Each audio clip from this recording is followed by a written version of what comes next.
My name is Candy from Candy Palooza. It is such a pleasure to speak with you both today. Hi. Yes. Hi. Hi. Oh my goodness. Monster High 2 school is back in session. It was like the perfect release, right? Yes. Perfect. So, Mia, tell me a little bit about sophomore Claudine, because she's a sophomore this year.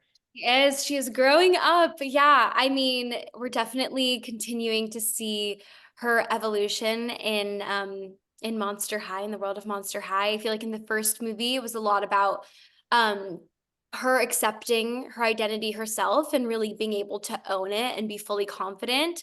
And now she's coming into sophomore year a lot more confident than she went into freshman year. She knows who she is, but with that comes a new set of struggles where I think she puts a lot of pressure on herself to be a certain way and maintain a certain image and be this, all holy advocate and like save everybody. And so she really has to go through a lot of growth with prioritizing and just taking a step back and, figuring out like, I can't carry the weight of the world on my shoulders. So where do we go from here?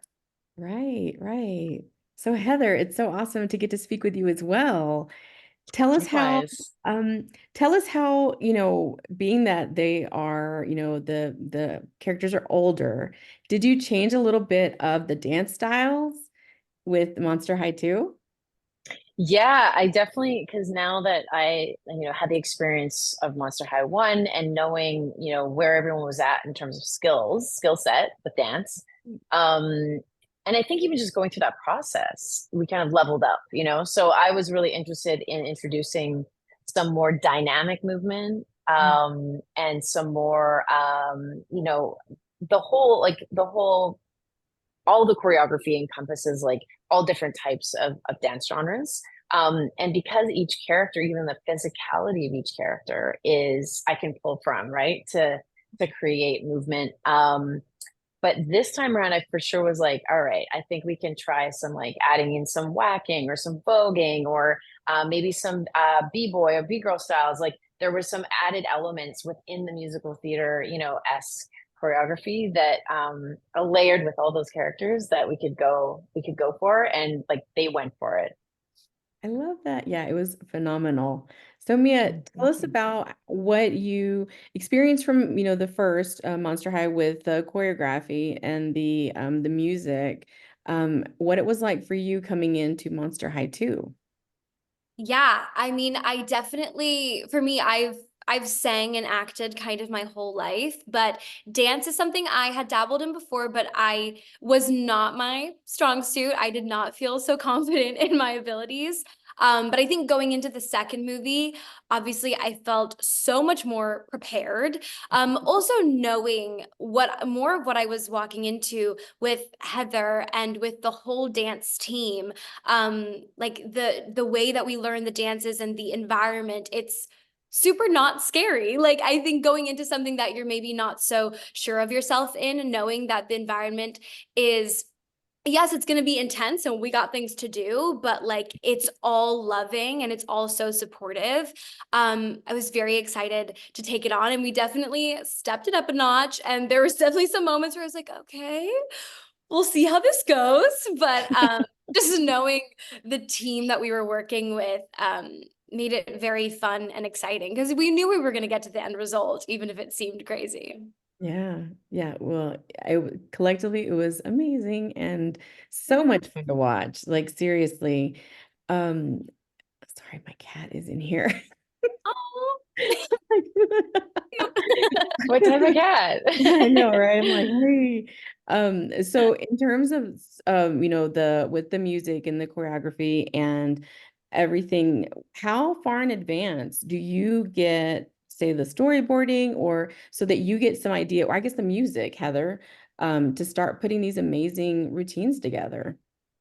It's pretty quick. I get it probably, I this time around I was able to hear like iterations of where we were going. And even, Todd, and the team were open to, actually it happened in the first one too, where it's like, what do you think, Heather? Can we change this? Do we adjust this? Do we need less time, more time? So that was super helpful because it starts to embed in my brain and my body. And I can like, it's a lot easier to go and attack the choreography. when the music is more is really clear.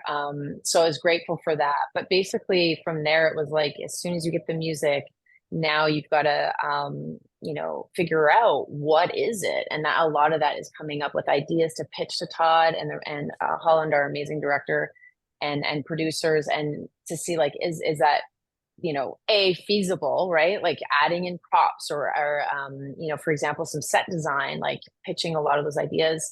So I would say probably like maybe 3 weeks before we actually, a month before we're actually like in rehearsals, it happens really quickly.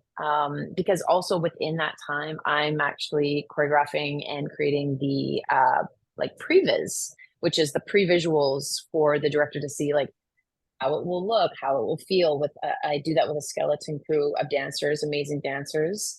Oh, And so then from there, when that's like given the okay, or if there's any notes or adjustments, we have those like these really clear 2 weeks to make everything happen for all 5 numbers.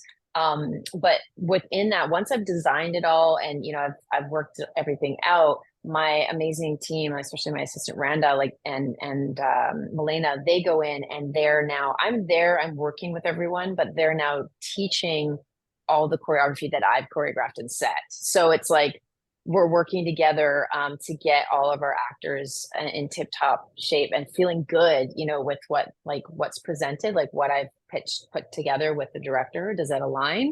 And then if it does, then we run with it. that's amazing. Wow. And it's a short period of time too. So that, Very, yeah. This honestly, we all deserve an award for record. yeah, I was gonna say you are an Emmy Award winner, so you Yeah. earned that for sure. Wow. That's really Yeah. amazing. But So it makes it all possible because of all these amazing people that have such positive, energetic, and like just insanely talented abilities. So it makes it possible. yeah, that's awesome. And it's just brilliant. It really is. So let's talk a little bit about the fans. Obviously, with TikTok, are you seeing any of the dances on TikTok? Have you done any of the dances? And Oh my gosh, I love, first of all, I love lurking on all the fan pages, everything. I see all of it. I love it. The dancing specifically, literally, actually, this morning, my dad sent me a video of this woman at his company, her daughter doing the no apologies dance. He sent me a video of it this morning. So then like it makes you think about the things that aren't on social media, right? Like the thing people just in their homes who love this movie. And like, I mean, Monster High 1 came out like 2 years ago. And the fact that this morning she's doing the no apologies dance is just like, it really blows my mind. You have to send that to me. Yeah, I will. I will.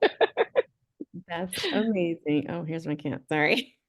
That's amazing. And I love that because I mean that's one of the things that I enjoy seeing, from films is what the fans take away. I'm like, I know I don't have much time left, but what is your experience, both of yours experience been with the fans, with the Monster High fans?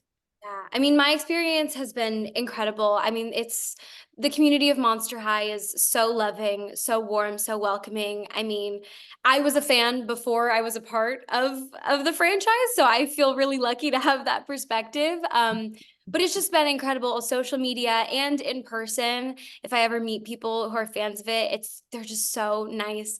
And I mean, we're all a monster family, and you can really feel that. I love that. Have you Yeah, I experienced that, Heather? Yeah. Yeah, it's been this like the absolute desire for like more, like that's the messages, those are the messages I keep getting.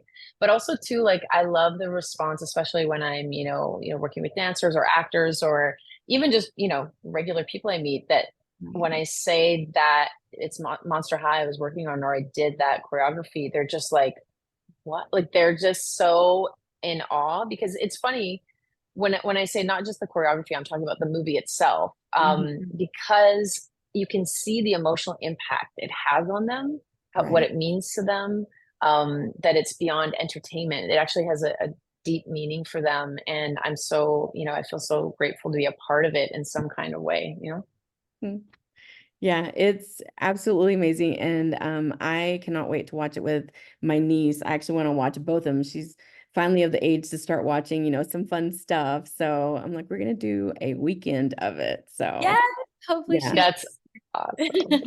And I'm Yeah, totally my gonna niece. be Claudine for Halloween. Oh yes. Yes.